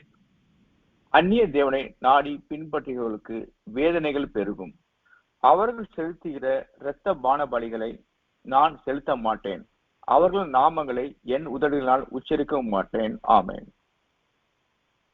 இந்த வேத பகுதியில சங்கீதக்காரன் சொல்றாங்க, கர்த்தர் இல்லாத இடங்கள், ஒருவேளை இந்த அந்நிய தேவர்கள் பேரை உச்சரிக்கிறது இவையெல்லாம் சொல்றாங்க, அவைகள் எல்லாமே நான் பண்ண மாட்டேன். இது எதை சொல்லுகிறது? உம்முடைய பிள்ளைகளோடு கூட இன்றைக்கு நாம் யோசித்து பாருங்க. இன்றைக்கு கிறிஸ்து இல்லாதபடி எவ்வளோ காரியங்களை நாம் செய்கிறோம், பார்ட்டிஸ் பண்றோம், நாம் இந்த காரியத்தை பண்றோம். இவைகள் எல்லாமே வெறுமையா இருக்க, உட்கார்ந்து பேசுறது யார? அடுத்தவங்களை பேசுறோம். அந்த சொல்லப்பட்டிருக்க அவர்கள் என்ன பண்றாங்க? இரத்த பான பலிகள், பிறருக்கு விரோதம், ஒருவேளை பலி செலுத்துவது அல்ல, பிறருக்கு விரோதமா பேசுவதே, பிறரை எரிச்சலோட இது பண்ணுவதே, அது இரத்த பலிகளா இருக்கிறது. இன்றைக்கு நீங்களும் நானும் அப்படிப்பட்ட காரியங்களுக்கு விலகி தேவ பிரசன்னத்துல இருந்து கர்த்தரை நாம் அவருடைய பங்காய் நாம் மாறி நாம் அவருக்காக நாம் போகும்போது கர்த்தர் நம்மோடு கூட இருப்பார். நம்ம எல்லாரும் இணைந்து நாம் ஜெபிக்கலாம். உள்ளத்தின் ஆழத்துல முழங்காற்படியிட்டு உங்களால முடியும்னா வாயை திறந்து கேளுங்க. ஆண்டவரே, என் வலது பார்শ্বத்துல நீங்க இருக்கணும், நீங்க எனக்கு வேணும், நீங்க எனக்கு முன்பதாக இருக்கணும். அப்பதான் நான் உங்களையே பார்த்து உங்களை போல நான் நடப்பேன், உங்களுடைய சித்தத்தை நான் செய்வேன். தவறான இடங்கள், கிறிஸ்து இல்லாத இடங்கள் நான் போக மாட்டேன். வேத பகுதியில பரிசுத்த ஆவியானவர் எல்லாவற்றையும் அவர் நமக்காக எழுதி வைத்திருக்கிறார். யாருடைய வாழ்க்கையில அவர் பிரசன்னராய் இருப்பார், வலது பார்শ্বத்துல இருப்பார். மாலை நேரத்துல நீங்களும் நானும் அவ்வித வாழ்க்கையை வாழும்போது கர்த்தர் நம்மோடு கூட இருப்பார். நமக்கு விரோதமாய் ஒரு சேனை எழும்பலாம், யுத்தம் வரலாம், ஆனால் கர்த்தர் நம்மோடு கூட இருந்து நமக்காக முறியடிப்பார். எல்லா பிசாசின் கிரியைகளை கர்த்தர் முறிப்பார்.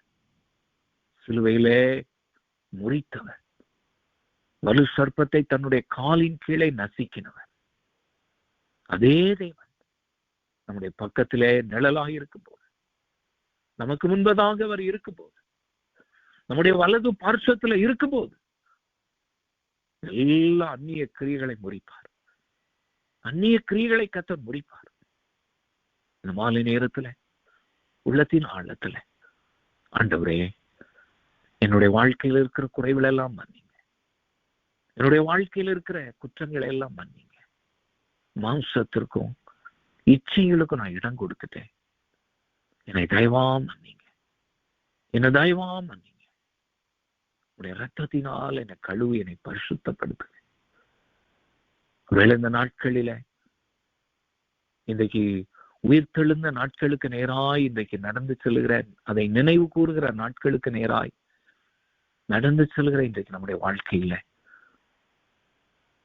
ஆண்டவரே, நீர்தான் என்னுடைய வாஞ்சை. நான் உண்மையே நான் நோக்கி இருப்பேன், உண்மையே நான் நோக்கி இருப்பேன். நீர் இல்லாத இடங்களில ஆண்டவரே நான் போக மாட்டேன். ஆண்டவரே, உம்முடைய பிரசன்னத்திலே நான் இருப்பேன். நீர்தான் என்னுடைய பங்கு. உம்முடைய பிள்ளைகளோடு நான் இணைந்து உம்மை ஆராதிப்பேன், உம்மை மகிமைப்படுத்துவேன், உம்மை நான் அறிவிப்பேன். நீர்தான் என் பங்கு. இன்றைக்கு கர்த்தர் நம்மை லேவியர்களாய் அழைத்திருக்கிறார், ராஜாக்களாய் அழைத்திருக்கிறார். கர்த்தர் ராஜாதி ராஜா, நமக்காக இரத்தம் சிந்தினவர். இன்றைக்கும் பிதாவின் வலது பார்சத்திலே நமக்காக பரிந்து பேசிக் கொண்டே இருக்கிறார். பிரச்சனைகள் இருக்கலாம், போராட்டங்கள் இருக்கலாம், எல்லாவற்றையும் கர்த்தர் முடிப்பார். கர்த்தர் முடிப்பார். அவர் நம்முடைய வலது பார்சத்திலே இருக்கும்போது ஒன்று நம்மை மேற்கொள்வதில்லை. எல்லாவற்றையும் கர்த்தர் முடிப்பார். தாவீது ராஜாவினுடைய வாழ்க்கையில சில வருடங்கள், இருளின் வருடங்கள் வந்தது உண்மைதான். ஆனால் கர்த்தர் அதை முறித்தார். கர்த்தர் அதை முறித்தார். கர்த்தர் அதை அழித்தார். இந்த மாலை நேரத்துல நீங்களும் நானும் தேவனை நமக்கு முன்பதாக வைத்திருக்கும் போது, தேவன் நம்முடைய வலது பார்சத்துல இருக்கும்போது நாம் அசைக்கப்படுவதில்லை. நாம் அசைக்கப்படுவதில்லை. ஏனென்றால் கர்த்தர் கர்த்தாதி கர்த்தர், ராஜாதி ராஜா, ராஜாதி ராஜா. மாலை நேரத்துல உள்ளத்தின் ஆழத்துல ஆண்டவரே, உம்முடைய பிள்ளையா மாற்றுங்க. நாம் அவருடைய சுதந்திரமாய் மாறணும்னா, அவருடைய நாவர் நம்முடைய சுதந்திரமா மாறணும்னா, நாம் அவருடைய பிள்ளைகளானால் தான் சுதந்திரம். பிள்ளைகளானால் சுதந்திரரும் ஆமே. அவருடைய பிள்ளைகளாய் மாறணும். அவருடைய இரத்தத்தினால் கழுகப்பட்டு, அவருடைய சரீரத்தினால் மீட்கப்பட்டு, அவரோடு கூட வாழ்கிற வாழ்க்கை, கிறிஸ்துவால் நடத்தப்படுகிற வாழ்க்கை. இன்றைக்கு நம்மை ஒப்பு கொடுப்போம். இன்றைக்கு நம்மை ஒப்பு கொடுப்போம். வீணான மாயைக்கு நேரங்களையும் காரியங்களையும் நாம் இடம் கொடுத்து, கர்த்தர் கொடுத்த உன்னத பணியை, அவருடைய சித்தத்தை நாம் செய்யாதபடி இருந்தால், ஆபிரகாமை போல 14 வருடங்கள் தேவனற்ற வாழ்க்கை. மாலை நேரத்துல ஆண்டவர்கிட்ட கேட்போம், ஆண்டவரே, எனக்குள்ள உள்ள குறைகள் எல்லாம் மன்னிங்க, எனக்குள்ள உள்ள குறைகள் எல்லாம் மன்னிங்க. இந்த இரத்தம் என்னை கழுவட்டும், இந்த இரத்தம் என்னை பரிசுத்தப்படுத்தட்டும். வாயை திறந்து கேளுங்க. ஆண்டவரே, இந்த மாலை நேரத்துல இந்த இரத்தத்தினால் கழுவுங்க, இந்த இரத்தத்தினால் பரிசுத்தப்படுத்துங்க. 2000 ஆண்டுகளுக்கு முன்பதாக எங்கள் ஒவ்வொருடைய பாவ சாபங்களை, அக்கிரமங்களை, நோய்களை நீங்க தான் சிலுவையில ஏற்றுக்கொண்டீங்க. எங்களுக்காக உடைய ஆண்டவரே முள் முடிய நீங்க ஏற்றுக்கொண்டீங்க. உடைய சரீரம் எல்லாம் எங்களுக்காக கிழிக்கப்பட்டது. எங்களுக்காக, எனக்காக, எனக்காக நீங்க என் வலது பார்சத்துல இருப்பதற்காக, நீங்க எனக்கு முன்பதாக இருப்பதற்காக. ஆண்டவரே, என்னை மன்னிங்க. ஆண்டவரே, எனக்குள்ள உள்ள குறைகளை மன்னிங்க, குற்றங்களை மன்னிங்க. உடைய இரத்தம் என்னை கழுவி என்னை பரிசுத்தப்படுத்தட்டும் என்று சொல்லுவோம். மாலை நேரத்துல நமக்கு விரோதமா என்ன போராட்டங்கள் வந்தாலும் சரி, கிறிஸ்து இயேசுவுக்கு முன்பதாக பிசாசு அவருக்கு விரோதமாய் போராடினார். ஆனால் எல்லாவற்றையும் அவர் சிலுவையிலே கொன்று போட்டார். அதை காலின் கீழே நசுக்கினார். வெற்றி சிறந்தார், வெற்றி சிறந்தார். அதிகாரங்கள் எல்லாவற்றையும் அவர் சிலுவையிலே உரிந்தார், சிலுவையிலே வெற்றி சிறந்தார். நீங்களும் நானும் ஜெயத்தை பெறுவதற்காக, நீங்களும் நானும் கிறிஸ்து இயேசுவுக்குள் ஜெயத்தை பெறுவதற்காக இந்த மாலை நேரத்துல உங்களுடைய உள்ளத்தின் ஆழத்துல என்ன பிரச்சனை இருந்தாலும் சரி, என்ன போராட்டம் இருந்தாலும் சரி, சரீரத்துல பலவீனம் இருக்கலாம், குடும்பத்துல பலவீனங்கள் போராட்டங்கள் இருக்கலாம், பிள்ளைகளுடைய வாழ்க்கையில பலவீனங்கள் போராட்டங்கள் இருக்கலாம், வேலை ஸ்தலத்துல பிரச்சனைகள் இருக்கலாம். கர்த்தர் எல்லாவற்றையும் அவர் அழித்து நீதிமான்களை காப்பாற்றுகிற தேவன். வாயை திறந்து கேளுங்க. எனக்கு என்ன பிரச்சனை உங்களுடைய வாழ்க்கையில இருக்கிறது? ஆண்டவர் இன்றைக்கு அதனுடைய கூரை முறிப்பார். கிறிஸ்து இயேசுவின் இரத்தத்தினால், கிறிஸ்து இயேசுவின் நாமத்தினால், அவனுடைய கூர் இயேசு கிறிஸ்துவின் நாமத்தினால் முறிக்கப்படட்டும். பலவீனப்படுத்துகிற ஆவியின் தாக்கங்கள் கிறிஸ்து இயேசுவின் இரத்தத்தினால் வெளியேறட்டுங்க. போராட்டங்கள், பிரச்சனைகள், எதிர்மறையான எண்ணங்கள் எல்லாம் இயேசு கிறிஸ்துவின் இரத்தத்தினால் எரிக்கப்படட்டுங்க. குடும்பங்களுக்குள்ள கன்ஃபியூஷனை கொண்டு வருகிற பொல்லாத ஆவிகள், ஆண்டவரே ஒரு மனதை குலைக்கிற ஆவிகள் தெய்வ குமாரனுடைய இரத்தத்தினால் எரியட்டுங்க. வேலை ஸ்தலங்கள் நம்முடைய பிள்ளைகளுக்கு விரோதமாக எழும்புகிற ஆவிகள், மாம்ச ஆவிகள் கிறிஸ்து இயேசுவின் நாமத்தினால் எரிந்து போகட்டும், அழிக்கப்படட்டும். அசைக்கப்படுவதில்லை என்று சொல்லி இருக்கிறீங்க. வீசால வழிகள் திறக்கப்படட்டும். பயத்தின் ஆவி வெளியேறட்டும். இயேசு கிறிஸ்துவின் நாமத்தினால், தெய்வ குமாரனுடைய இரத்தத்தினால், அற்புதத்தின் தேவன் ஒவ்வொருடைய வாழ்க்கையில அதிசயங்களை காணப்படும். ஆண்டவரே, என்னென்ன தேவைகளோடு உடைய பிள்ளைகள் இருக்கிறார்களோ எல்லா தேவைகளை கிறிஸ்து இயேசுவின் நாமத்தினால் நிறைவேற்றுங்க. வழிகள் திறக்கப்படட்டும். வேலைக்காக எதிர்பார்த்திருக்கிற பிள்ளைகளுடைய வாழ்க்கையில வழிகள் இயேசு கிறிஸ்துவின் நாமத்தில் திறக்கப்படட்டும். குழந்தை பாக்கியத்திற்காக எதிர்பார்த்திருக்கிற பிள்ளைகளுடைய வாழ்க்கையில குழந்தை பாக்கியம் இயேசு கிறிஸ்துவின் நாமத்தினால் உண்டாகட்டும். உயிர்த்தெழுந்த கிறிஸ்து இயேசுவின் வல்லமை பிள்ளைகளுடைய வாழ்க்கையில பலவீனங்களோடு போராட்டங்களோடு இருக்கிற குடும்பங்கள்ல தேவ வல்லமை வெளிப்படட்டும். கட்டுகள் இயேசு கிறிஸ்துவின் இரத்தத்தினால் அறுக்கப்படட்டும். கர்த்தாவே, மனதுருங்க. நீங்க பட்ட பாடுகளை நினைத்தருள். கிறிஸ்து இயேசுவின் அன்பின் நிமித்தம், பரலோக பிதாவின் அன்பின் நிமித்தம், பரிசுத்த ஆவியானுடைய பிரசன்னத்தினால் அவனுடைய கூரை கர்த்தர் முறிக்க ஜெபிக்கிறோம். நன்றியோடுமை ஆராதிக்கிறோம். நன்றியோடுமை மைமைப்படுத்துகிறோம். உம்மை ஆராதிக்கிறோம் கர்த்தாவே. ஜெபத்துல இணைந்து ஜெபிக்கிற ஒவ்வொரு குடும்பங்களையும் ஆசீர்வதிங்க. இந்த ஏப்ரல் மாதம் முழுவதும், ஆண்டவரே, இந்த வருடம் முழுவதும், வருகிற நாட்கள் முழுவதும் உடைய பிள்ளைகள் ஒவ்வொருவருக்கும் பூரண ஆசீர்வாதம் பெருக ஜெபிக்கிறோம் கர்த்தாவே. உடைய நாம் உயர்த்தப்படட்டும். கர்த்தர் பொறுப்பெடுத்து நடத்துங்க. உடைய நாமம் மைமைப்படட்டும். இயேசு கிறிஸ்துவின் நாமத்தில் பிதாவே, ஆமேன், ஆமேன், ஆமேன். என் ஆத்துமாவே கர்த்தரை ஸ்தோத்தரி, என் முழுமே அவருடைய பரிசுத்த நாமத்தை ஸ்தோத்தரி. என் ஆத்துமாவே கர்த்தரை ஸ்தோத்தரி. கர்த்தர் செய்த சகல வாரங்களை மறவாதே. அவர் உன் அக்கிரமங்களை எல்லாம் மன்னித்து, உன் நோய்களை எல்லாம் குணமாக்கி, உன் பிராணனை அழிவுக்கு விலக்கி மீட்டு, உன்னை கிருபையினாலும் இரக்கத்தினாலும் முடிசூட்டி, நன்மையினால் உன் வாயை திருப்தி ஆக்குகிறார். கழுகுக்கு சமானமாய் உன் வயது திரும்ப மால வயது போல் ஆகிறது. ஒடுக்கப்படுகிற யாவருக்கும் கர்த்தர் நீதியையும் நியாயத்தையும் செய்கிறார். ஆமென், ஆமென், ஆமென். ஹல்லேலூயா, ஹல்லேலூயா. சங்கீதம் 16:8.